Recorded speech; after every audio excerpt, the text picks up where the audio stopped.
তাই বলেছে সেটা ক্ষীরনদী হাতে নিয়ে তার বাচ্চা ধন কানাইকে ডাকছে।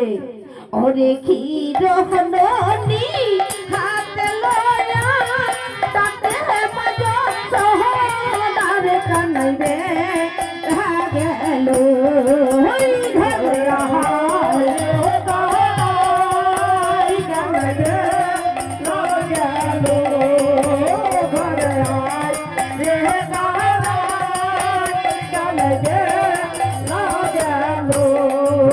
ঘরে আহায় রে